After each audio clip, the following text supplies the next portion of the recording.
प्रार्थना पर जब विश्वास होता है, प्रार्थना को सुनने वाला प्रभु यीशु पर आपको विश्वास है, तो मैं आज आपके साथ एक प्रश्न के साथ 6 बातें बांटने वाला हूं। प्रार्थना से क्या क्या होता है? प्रार्थना से क्या क्या होता है?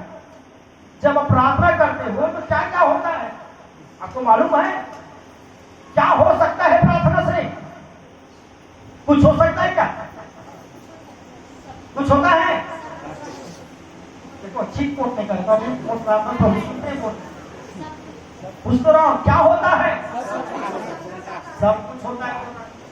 सब कुछ नहीं होता है, क्योंकि दुनिया में बहुत चीजें बुरा भी हो रहा है। प्रार्थना में बुरा, इसलिए तो बोल रहा हूं ना, ध्यान से सुनिए।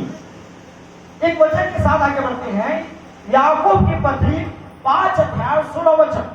मैं चाहता हूं हमारे बीच में कुछ ऐसे एक्सपर्ट रहे जो फटाफट वचन निकाल कर पढ़ता हूं, क्योंकि मैं 6 बिंदु में बांटूंगा। कितने बिंदु में? और 6 बिंदु के लिए 6 वचन पढ़ना होगा।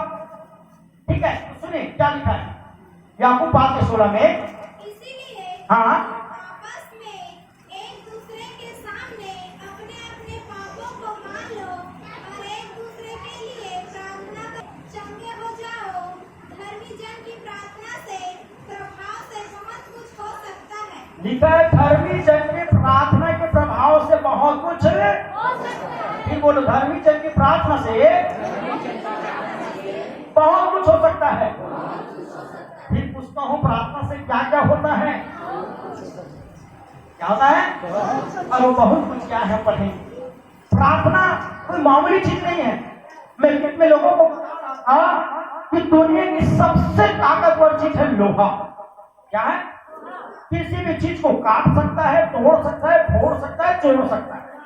लोहा बहुत ही कठोर, बहुत ही ताकतवर। पर लोहा से भी ताकतवर है आग, जो लोहा को जलाकर जला देता है। और आग इतना खतरनाक है, एक बार जलना शुरू कर दे तो राख कर देता है। पर आग को भी बुझा देता है पानी। आग से भी ताकतवर है पानी, जो आग को क्या करता है? लेकिन जब पानी बढ़ जाए, तब जब पानी बाढ़ आने लग जाए, तब समझ नहीं आता क्या किया जाए। पर बाइबल बताता है उस आंधी पानी को भी शांत कर देता है प्रभु यीशु। आमीन, हालेलुया। और याद रखना, कब इस सारी चीजों से भी ताकतवर है दुआ, प्रार्थना। प्रार्थना में इतनी ताकत हमें प्रियो कि कुछ भी हो सकता है। आंधी तूफान भी शांत हो सकता है, आग भी शांत हो सकता है। प्रार्थना बहुत सामर्थी होता है। इसलिए तो मैं चाहता हूं कि निरंतर प्रार्थना करें। क्यों? क्योंकि मैं बताना चाहता हूं आज प्रार्थना से क्या क्या होता है। पहली बातें आइए पढ़ते हैं प्रार्थना से क्या होता है। तो हमने पहली बात जैसे अभी पढ़े हैं परमेश्वर के वचन में कि धर्मी जन की प्रार्थना से बहुत कुछ हो सकता है। फिर चाहता हूं किसी वचन को पुनः पढ़िए। पहली बात है कि प्रार्थना से क्या होता है, पढ़िए इसी वचन याकूब 5:16। हाँ, तुम आपस में एक दूसरे के सामने अपने अपने पापों को मान लो और एक दूसरे के लिए प्रार्थना करो जिससे चंगे हो जाओ। हाँ, एक दूसरे के लिए प्रार्थना करो। सुन रहे हो? एक बीमार पड़ गए, स्वस्थ है, तो उनके लिए प्रार्थना करो। एक दूसरे की प्रार्थना करो, एक दूसरे के सामने पापों मानो कि तुम क्या हो जाओ? पहली बात, प्रार्थना करने से चंगाई मिलती है। क्या मिलती है? चंगाई मिलती है। क्या होता है? प्रार्थना में चंगाई लाती है। क्या प्रार्थना करते हैं? तो क्यों चंगे नहीं होते? घर में 2 सदस्य हैं, एक बीमार पड़ गया तुरंत एक प्रार्थना करे। इतने विश्वासी हैं, कोई बीमार पड़ गया तो तुरंत प्रार्थना करे। क्योंकि लिखा है आपस की प्रार्थना में हम क्या पाते हैं? चंगाई पाते हैं। आप चंगाई पाओगे, सारी बीमारी से चंगाई पाओगे, किसी एक बीमारी से नहीं। प्रार्थना में बड़ी सामर्थ्य, क्योंकि परमेश्वर की प्रार्थना है, क्योंकि यीशु की प्रार्थना है। इस संसार की अंधविश्वास की प्रार्थना नहीं है, ये जीवित विश्वास की प्रार्थना है। इस सच्चा परमेश्वर की प्रार्थना होगा। और जो व्यक्ति प्रार्थना करता है, याद रखिएगा, उसे चंगाई मिलता है। हमें लिखा है कि जब भी हमारे घर में, परिवार में, कलीसिया में कोई भी व्यक्ति बीमार है, दुखी है, निराश है, हताश है, परेशान है, तो तुरंत हम एक दूसरे के क्या करें? प्रार्थना करें कि वो क्या हो जाए? इसलिए पहली बात ये प्रार्थना में क्या क्या मिलता है? पहला मिलता है। क्या मिलता है? बोलो पहला। भूलिएगे थोड़ी ना। क्या मिलता है प्रार्थना में? इसलिए क्या करना है? हाँ, अब दूसरी बात देखते हैं क्या मिलता है और परमेश्वर के वचन पढ़ेंगे। पढ़ते हैं अय्यूब की किताब 42 अध्याय 10 से लेकर 12 वचन। निकालिए क्या लिखा है। अय्यूब की किताब 42 अध्याय 10 से लेकर 12 वचन। जब अय्यूब ने अपने मित्रों के लिए प्रार्थना की, तब यहोवा ने उसका सारा दुख दूर किया और जितना अय्यूब के पास पहले था उसका दुगुना यहोवा ने उसे दे दिया। तब उसके सब भाई और सब बहनें और जितने पहले उसको जानते पहचानते थे उन सबों ने आकर उनके यहाँ उनके सब भोजन किया और जितनी विपत्ति यहोवा ने उस पर डाली थी उस सब के विषय उन्होंने विलाप किया और उसे शांति दी और उसे एक एक सिक्का और सोने की एक एक वाली दी। यहोवा ने अय्यूब के बाद के दिनों में उनके पहले के दिनों से अधिक आशीष दी और उसके 14,000 भेड़ बकरी, 6,000 ऊँट जोड़ी बैल और 6,000 गदहिया, दो गदहिया आजाद हो गए। ठीक है, हालेलुया। यहाँ लिखा है अय्यूब के बारे में आप जानते होंगे, वो वही अय्यूब जो परमेश्वर का खरा और भयमान दास है। जब उनकी परीक्षा हुई तो मेरे प्रियो वो उच्च देश के धनी था, उस देश का गरीब हो गया, कंगाल हो गया, बीमार हो गया। उसकी जब उनके जीवन में बीमारी आई, दुख आई, तब भी इसने क्या करना शुरू बंद किया था? प्रार्थना। और ये प्रार्थना करता रहा और आखिर में परमेश्वर ने इनकी प्रार्थना जितनी आशीष दिया कि जितना दुख था उसको दूर तो किया, पर लिखा है उसको 2 गुनी आशीष मिला। हालेलुया। कितनी आशीष मिला? 2 गुना। मेरे प्रियो, जो व्यक्ति प्रार्थना करता है उन्हें आशीष, प्रार्थना आशीष लाती है। समझ आ रहा है? कई लोग बोलते हैं प्रार्थना में क्या मिलता है तुमको? तुम रात की प्रार्थना करते रहते हो, क्या मिलता है? कि पति पत्नी आपस में लड़ना शुरू हो जाते हैं, रात की प्रार्थना करते रहते हैं, क्या मिला तो प्रार्थना में? इसे बताओ कि प्रार्थना में आशीष, प्रार्थना में चंगाई। मेरे प्रिय भाई बहनों, बहुत से लोग प्रार्थना करना छोड़ दिए हैं। खाली प्रार्थना तो कराता है, लेकिन प्रार्थना को मजाक समझ लिया है। क्या होगा प्रार्थना से? क्या मैं बीमारी से चंगा हो जाऊंगा? क्या आशीष मिलेगा? बाइबल कहती है कि परमेश्वर ने अय्यूब की प्रार्थना को सुना और क्या दिया? 2 गुनी आशीष दिया। जो कुछ उसने दुख के समय खोया था उससे डबल आशीष प्रभु ने दिया। जितना बीमार थे उससे डबल चंगाई मिला। हजारों भेड़ बकरी हो गए और प्रभु को प्रकटे से भरा। हो सकता है मेरे प्रिय भाई बहनों, आप भी दुख के समय में, हर व्यक्ति दुख के समय कुछ न कुछ खोता है। जब बीमारी आता है तो शरीर को खोएंगे, कमजोरी आएगा, पैसों को भी खोएंगे इलाज करा के, साथ ही साथ उनका मनोबल भी गिर जाता है, बहुत ही तकलीफ में रहता है। परंतु जब वो प्रार्थना करता है तो परमेश्वर फिर से उसके शरीर को चंगा कर देता है। और जो पैसा कौड़ी करके बीमारी दुख में खोया रहता है, प्रभु को डबल आशीष देता है। हालेलुया। प्रार्थना करने वालों को प्रभु 2 गुना आशीष देता है। जय मसीह जी। ये दूसरी बात है। तीसरी बात क्या है? आइए पढ़ते हैं परमेश्वर के वचन में, दानियल की किताब 6 अध्याय 10 वचन, फिर उसका 23 वचन, 2 वचन पढ़ेंगे।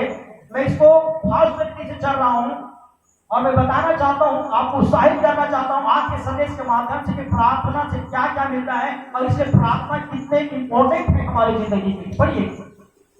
जब दानियेल को मालूम हुआ कि उस पत्र पर हस्ताक्षर किया गया है, तब वह अपने घर में गया, जिसकी उपरौठी कोठरी की खिड़कियां यरूशलेम की ओर खुली रहती थी, और अपने रीति के अनुसार जैसा वह दिन में 3 बार अपने परमेश्वर के सामने घुटने टेक कर प्रार्थना और धन्यवाद करता था, वैसे ही तब भी करता रहा। पद 23 में लिखा है, तब राजा ने बहुत आनंदित होकर दानियल को मार्ग में से निकलने की आज्ञा दी। अतः दानियल मार्ग से निकला गया और उस पर हानि का कोई चिन्ह न पाया गया, क्योंकि वह अपने परमेश्वर पर विश्वास रखता था। अब इसे समझने के लिए थोड़ा आपका ध्यान मेरे पर केंद्रित हो जाए। दानियल के समय एक राजा था। उस राजा ने एक हुकूमत निकाली, एक आदेश निकाली कि 30 दिन तक कोई भी व्यक्ति अपने परमेश्वर से प्रार्थना आराधना नहीं करेगा, वो केवल राजा की आराधना करे। और ये दानियल उसी राजा के यहाँ कर्मचारी था और उसका भी हस्ताक्षर उस आदेश में फंसा हुआ था। दानियल को सब कुछ पता था कि राजा ने आदेश निकाला है कि अगर 30 दिन तक अगर मैं राजा की आराधना नहीं करूंगा तो मुझे शेर के गुफा में डाल दे। जो कोई उसका बात नहीं मानेगा भूखा शेर के पिंजड़ा में डाल दे, जहां शेर उसको खाकर क्या कर देगा, नाश कर देगा, उनका शिकार करके नाश। दानियल में सब कुछ मालूम था, उनके बावजूद भी अपने रीति के अनुसार दानियल ने राजा की बात नहीं मानी, परमेश्वर की बात मानकर अपने रीति के अनुसार प्रतिदिन के बाद 3 बार उसने क्या किया। लोगों को पता चल गया कि दानियल ने राजा की बात नहीं मानी, तो कुछ लोगों ने जाकर राजा को बताया कि तेरा एक कर्मचारी दानियल तेरे आदेश का पालन नहीं कर रहा है। तो लोगों ने राजा के दरबार में दानियल को खड़ा किया। दानियल को पूछा, जो कुछ मैंने तेरे विषय में सुना हूं कि तूने राजा का बात नहीं माना है, मैं तुझको शेर की गुफा में डाल दूंगा। तो बोला, आपने सही सुना है, मुझे शेर के गुफा में डाल दो और मैं तुम्हें नहीं केवल परमेश्वर की ही प्रार्थना करूंगा। और उसे शेर के गुफा में डाल दिया गया। वो रात भर शेर के गुफा में रहा, वहां भी प्रार्थना की। क्या हुआ? परमेश्वर ने शेर के पिंजड़ा से उनको छुटकारा दिया। शेर के पिंजड़ा में रहने के बाद उनको कोई प्रकार की हानि नहीं पहुंचा, थोड़ा सा भी शरीर में जख्म नहीं था, सारे शेर चुपचाप बैठे रहे।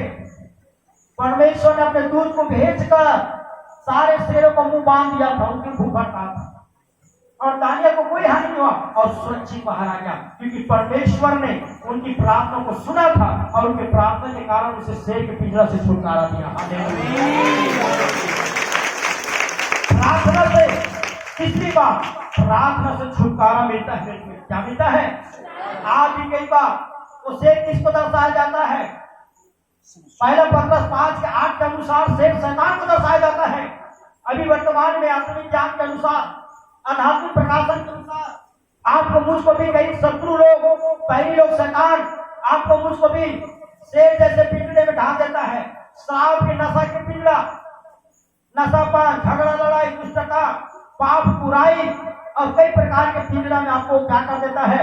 बंद कर देता है। और शैतान आपको धीरे धीरे शिकार करता है, आपको बर्बाद करने का कोशिश करता है। जिस तरह लकड़ी को वो खाता है, नहीं क्या बोलते हैं, भुना। लकड़ी ऊपर से मजबूत दिखता है लेकिन अंदर से पूरा क्या हो जाता है? खोखला। उसी तरह शैतान क्या करता है? नाना प्रकार के पाप, बुराई, नशा पान की तरह हमको अंदर से खोखला कर देता है। ऊपर से मजबूत और अंदर में कुछ भी इस तरह से बात करता है। लेकिन जब कोई वही व्यक्ति जब प्रार्थना करता है तब परमेश्वर उस शेर जैसे शैतान से आपको छुटकारा देता है। हालेलुया, बोलिए यीशु मसीह की। इसलिए प्रार्थना कीजिए, अगर आपको छुटकारा चाहिए तो शैतान के बंधन से, टोना, जादू, तंत्र मंत्र, भूत प्रेत, नशा पान के बंधन से परम पिता परमेश्वर से प्रार्थना करें, क्योंकि परमेश्वर छुटकारा देने वाला। हालेलुया। तीसरी बात, प्रार्थना से क्या मिलता है? छुटकारा। हालेलुया। आइए पढ़ते हैं चौथी बात, निकालेंगे मेरे साथ मत्ती सुसमाचार 26 अध्याय और उसके 41 पद। क्या आप सीख रहे हैं? कितने सो रहे हैं? अच्छा, सो रहे बोलो हालेलुया। ठीक है, अच्छा जाग रहे बोलो हालेलुया। जो लोगों को बोर हो गए वो लोग बोलो हालेलुया। कई बार ऐसा होता है नहीं कि अरे भाई क्या सिखा रहा है? प्रार्थना में ध्यान दें। चलिए, जागते रहो और प्रार्थना करते रहो, जागते रहो और प्रार्थना करते रहो, तुम परीक्षा में ना पड़ो। बस तुम परीक्षा में ना पड़ो। सुन रहे हो? जागते रहो, प्रार्थना किसमें मत पड़ो? जोर से बोलो। क्या परीक्षा में? दुख तकलीफ की परीक्षा में, बीमारी की परीक्षा में, पाप के कारण से जेल की परीक्षा में, अस्पताल जाने की परीक्षा में, घर में आए हुए कई प्रकार के संकट के परीक्षा से बचना है तो निरंतर प्रार्थना करो, क्योंकि प्रार्थना परीक्षा से बचाती है। हालेलुया। हालेलुया। प्रार्थना किससे बचाती है? परीक्षा से। परीक्षा से बचाती है। कई लोग परीक्षा में फंस जाता है, पाप करता है, इधर के ना होता है उधर का। जो व्यक्ति प्रार्थना नहीं करता, निश्चय एक दिन वो परीक्षा में फंसेगा। वो पाप एक दिन उसको क्या कर देगा? फंसा लेगा। एक बार एक व्यक्ति ऐसे घूमते हुए जा रहा था, तभी एक तालाब में एक काला काला कंबल की तरह, उसकी तरह हम ओढ़ते हैं कि ठंड के दिन में, ठंड के दिन में ओढ़ते हैं, वैसी कंबल की तरह काला काला मखमल की तरह चमकने वाला दिखा उसको। एकदम देखा दूर से, दाया बाया देखा, कोई नहीं है। आगे पीछे भी देखा, कोई नहीं है। वो अकेला आप मन में लालच है, अरे वो जरूर कंबल है, उसे मैं निकाल लेता हूं, घर में लेके जाऊंगा। इतना मखमल जैसे चमक रहा है करके वो चल रहे सामने के तालाब में, जहां पर वो काला काला कंबल की तरफ दिख रहा है, उसके तरफ वो आगे बढ़ने लगा, उसे लेने के लिए, उसे ले जाने के लिए। और जैसे हाथ बढ़ाया और उसकी नजर में दिखने वाले कंबल पर हाथ रखा, फट से मुंह खोला और वो एक बहुत बड़े खूंखार भालू था, इसे पकड़ा और वहीं पर दबोच कर क्या कर दिया? हालेलुया। समझ रहे? पाप न दूर से ना चमकता है मखमल की तरह। कैसे? हाँ, लालच में के लोग क्या हो जाते हैं, इसे मैं ले लेता हूँ, ये चोरी कर लेता हूँ, चोरी फोकट बिना मेहनत पसीना बहाए चोरी करके पैसा मिल जाता है, क्यों मेहनत करूंगा? मारपीट करके, गुंडागर्दी करके, नशा पान कर लेता हूँ, अच्छा लगता है, मजा आ रहा है। सब लोग कैसे मतलब सिगरेट फूक रहे हैं बड़े बड़े, मैं भी सिगरेट फूकूंगा। नाना प्रकार के पाप तो हम आकर्षित हो जाते हैं। वो दिखने में बड़ी सुंदर होता है, पर नजदीक जाओगे तो भालू के समान फाड़ने वाला। हालेलुया। समझ आ रही ना? लालच में चला गया, परीक्षा में फंस गए ना, वो मर भी गया। यही हालत कई लोगों को होती है। प्रार्थना करना छोड़कर कई विश्वासी भाई बहन इधर जा रहे हैं, परमेश्वर की विश्राम दिन प्रार्थना करना, प्रार्थना भवन में आने को छोड़कर कहीं और जा रहा है। पैसा के लालच से चमकता हुआ नोट उसको खींचे जा रहे हैं, उसको पता नहीं है। जब पढ़ोगे पहला थिमुथियुस के 6 अध्याय के 9-10 में, धन लालच की परीक्षा में फंसा देगा। ठीक कौन बचाएगा? आप में से कितने भाई बहन हम लोग थे जो पाप की परीक्षा में फंसे हुए थे? कई ऐसी नशा हमको हो गया था तो छूट नहीं रहा था। मैं खुद एक चिंता गवाह हूं, मुझे कई सी बुरी आदतें थी जिससे मैं बहुत परेशान था, बहुत परेशान, समझ में आने का हो रहा है। परंतु जब से परमेश्वर से प्रार्थना किया, परमेश्वर ने मुझे सारी परीक्षा से बचा लिया। हालेलुया। आप में से कई ऐसे लोग होंगे जो कई बुरी आदतों में, कई ऐसी स्थितियों में फंसे हुए थे, कई पाप की परीक्षा में, बीमारी की परीक्षा में, दुख की परीक्षा में, कर्ज की परीक्षा में, और कई ऐसी लड़ाई झगड़ा पेशी अदालत की परीक्षा में फंसे हुए थे। परंतु यीशु से जैसे आपने प्रार्थना किया, प्रभु ने इस परीक्षा से बचाया। और आज भी प्रभु कहता है, जागते रहो, प्रार्थना करो, परीक्षा में, क्योंकि प्रभु की प्रार्थना आपको परीक्षा से बचाता है। हालेलुया। यीशु मसीह की जो बताइए बजाएंगे परमेश्वर की। हालेलुया। समझ आ रहे प्रार्थना कितना सामर्थ्य है? प्रार्थना से क्या क्या मिलता है? हाँ, आगे बढ़ते हैं और 5वीं बात देखेंगे कि प्रार्थना से क्या मिलता है। लूका सुसमाचार 18 अध्याय और पद 1 को पढ़े कि परमेश्वर तुमसे क्या सिखाना है। धन्यवाद।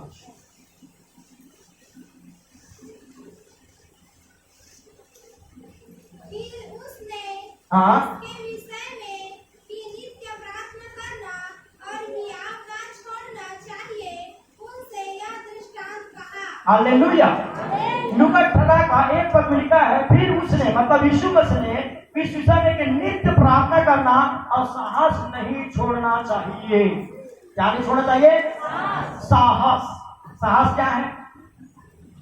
साहस क्या है जी? कोशिश करना, हिम्मत। कोई कार्य आप कर रहे हैं, उसमें हार मत मानो, उसको करते चलो। प्रभु यीशु मसीह की ये प्रार्थना हमें साहस सिखाती है। प्रार्थना से साहस मिलती, कुछ काम करने की हिम्मत मिलता है, कुछ करने के लिए। बहुत से ऐसे लोग थे जो पढ़ाई में सफल हो गए थे, लेकिन जब से प्रभु से प्रार्थना कर रहा है उनको पढ़ने की सामर्थ मिल रहा है, साहस। अब वो पढ़ कर कितने बार भी फेल हो गए होंगे, लेकिन आखिर में परमेश्वर से प्रार्थना करने के कारण से उन्हें पढ़ने के साहस मिलने के कारण से क्या हो गया, सफल हो गए। आप में से कितने लोग बिजनेस में हाथ बढ़ाए होंगे, अब बिजनेस करके आपका मन निराश हताश हो गया, अब आपको उसको करने का मन नहीं होता, लेकिन जब प्रभु की प्रार्थना करते हैं साहस मिलता है उसे करने के लिए, तब प्रभु को सफलता देती है। बहुत से ऐसे काम है मेरे प्रियो जहां पर हमारा मन थक से जाता है कि अब मैं काम नहीं कर सकता, मैं हार गया हूं, अब मैं इसमें आगे बढ़ नहीं सकता, अब मैं लाचार हो गया हूं। और कहीं पर हमको हिम्मत बढ़ाने लोग नहीं मिलते, और उल्टा ऐसे ऐसे लोग मिलते जो क्या बोलते हैं, अब तू नहीं कर सकते काम छोड़कर चले जाओ, अब तू नहीं कर सकते काम छोड़ के चले जा, ये तेरी पास की बात नहीं है, तू कभी सुधरेगा नहीं, तेरे काम कभी सफल नहीं होगा, तू कभी तरक्की नहीं करेगा, तू कभी कामयाब नहीं होगा। ऐसे कहने वाले बहुत लोग हैं, ऐसे कहने वाले। लेकिन जो लोग परमेश्वर से प्रार्थना करता है, परमेश्वर के साहस को बढ़ाता है। किसको बढ़ाता है? तू चल मैं तेरे पीछे हूं, तू चल, मैं तुझे आगे बढ़ाऊंगा। वो धक्का देता है पीछे से, पीछे से परमेश्वर हमें सपोर्ट करता है, तू बढ़ आगे, तू पढ़ रहा है क्या, मैं आगे बढ़ाऊंगा, तू बिजनेस कर रहा है क्या, मैं आगे बढ़ाऊंगा, तू नौकरी करना चाहता है, मैं आगे बढ़ाऊंगा, तेरी पारिवारिक जीवन को आगे बढ़ाऊंगा, तेरी गरीबी को दूर करूंगा, मैं तुझे आगे। साहस देता है मेरे प्रिय, परमेश्वर हमें साहस देता है। हम कई बार क्या करते, प्रार्थना नहीं करते, अपने जीवन में समस्या आता है किससे बातचीत करने चले जाते हैं, ऐसे लोगों से सलाह लेने चले जाते हैं जो हमारे साहस को तोड़ देता है, कोशिश करने की परिस्थितियों को बेकार कर देता है, और इसी वजह से कई लोग असफल हो गए। बताया जाता है कि 90% असफल होने के कारण क्या जानते हैं, संसार के लोगों का सुनना, नकारात्मक लोगों की बातों को मानना, उनकी साहस टूट जाने के कारण। मैं आज एक व्यक्ति का वीडियो में देख रहा था जो IAS पर, वो बता रहा था कि मैं बहुत दिन से पढ़ाई कर रहा, कई बार फेल हुआ उस परीक्षा को दिलाने, कई बार।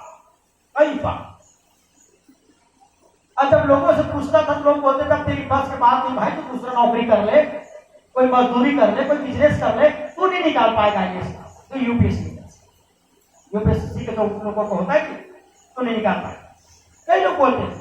पर कुछ ऐसे परमेश्वर के दास के पास चले गए जो बोलता था कि प्रार्थना करो भाई, प्रार्थना करो, परमेश्वर उपाय करेगा। तो सोचता था मैं इतना पढ़ा लिखा व्यक्ति प्रार्थना करूंगा क्या मैं सफल होगा, परंतु क्या किया, जब वो प्रार्थना किया तो परमेश्वर अंदर से उनकी साहस बढ़ाते गए, तू कर सकता है, तू कर सकता है, तू कर सकता है। केवल कोई बोलता था तो एक था परमेश्वर। और वो जब आखिर में इतनी बार फेल होकर जब ट्राई किया तो फिर वो सफल हो गया। हालेलुया। और एक मसीही मेरे साथ भी करना करता मेरी, जब मैं प्रभु में नहीं था तब मेरी पढ़ाई रुक गया, और एक बार मैं 3 बार फेल हुआ, पेपर दिलाया फिर गया, फिर दूसरा पेपर दिलाया फिर नहीं गया, फिर दिला गया नहीं, मेरा मन टूट गया था। मैं पढ़ाई छोड़कर प्रभु में आया, सेवा करने लगा, प्रार्थना करने लगा। सब उससे पहले मुझे बहुत लोग समझाते थे, कोई भी मुझे पढ़ाई के बारे में समझाते थे तो मेरा मन टूट जाता था, तो दिमाग खराब हो जाता, मैं इसको दुश्मन समझता था। कोई व्यक्ति अगर मुझे पढ़ाई के बारे में समझा देता तो मुझको बुरा लगता। एक बार तो हमारे पास्टर साहब आए और सोनवानी सर भी आए, अरे दोनों जो सीओ बना है, आप अपने जाते कुछ जानते हैं कि सीओ है वो, भाई टीचर को मुझे समझाया तो तब मेरा मन टूट गया। आप यकीन नहीं करो, बच्चे के समय में रोने लगा, मैं चला गया, तुम लोग मेरा दिमाग खराब कर देता, मैं सुबह को नहीं माना। मतलब कोई व्यक्ति मुझे पढ़ाई के बारे में बताए, कोई दूसरे बारे में बताता चलता, लेकिन जब से मैं प्रार्थना करने लगा उसके बाद मेरा भाई जब बोला तू पढ़ना चाहेगा तो मेरे मुंह से हाँ निकला। तो पत्रकार में पेपर डाल दी, तो क्या बोलते हैं फॉर्म डाल दिए, पेपर दिलाने के। और प्रार्थना के बाद जो साहस मिला मुझको आगे बढ़ने, तो मेरे प्रियो जो व्यक्ति 10वीं में रबक गया था, फेल हो गया था, आज वो व्यक्ति अच्छे खासा मस्त मास्टर की डिग्री लेके बैठा है। हालेलुया। और यीशु मसीह जी ये खुदावंत है जो हमको बढ़ाता है, हमें आगे बढ़ने की हिम्मत देता करता है? कौन? हमारी परमेश्वर की प्रार्थना। हालेलुया। इसलिए निरंतर प्रार्थना करो कि आप साहस बढ़े और आप पढ़ाई लिखाई, बिजनेस, पारिवारिक जीवन, किसानी के जीवन, हर जीवन में आप तरक्की करो। क्योंकि लोग दुनिया के चाहे कोई भी लोग आपको छोड़ कर नकारात्मक बात बोले तो नहीं कर सकता, लेकिन परमेश्वर कहता मेरा बेटी, मेरा बेटा, तू कर सकता हूं, मैं तेरे साथ हूं। यीशु मसीह की हालेलुया। और देखिए अंतिम बात होकर हम समाप्त करेंगे। और ये अंतिम क्या है जो प्रार्थना से और क्या मिलता है उसमें का अंतिम बात। लूका के सुसमाचार 1 अध्याय 13 और 14 वचन को पढ़ेंगे। लूका के सुसमाचार 1 अध्याय और 13 और 14 वचन बहुत ही सुंदर और सामर्थ्य वचन है। आइए इसे हम ग्रहण करें। परंतु स्वर्गदूत ने उससे, इससे जकरिया से, आगे बढ़िए। हे जकरिया, हे जकरिया, भयभीत न हो, क्योंकि तेरी प्रार्थना क्या कही गई है? सुन ली गई है। और आगे,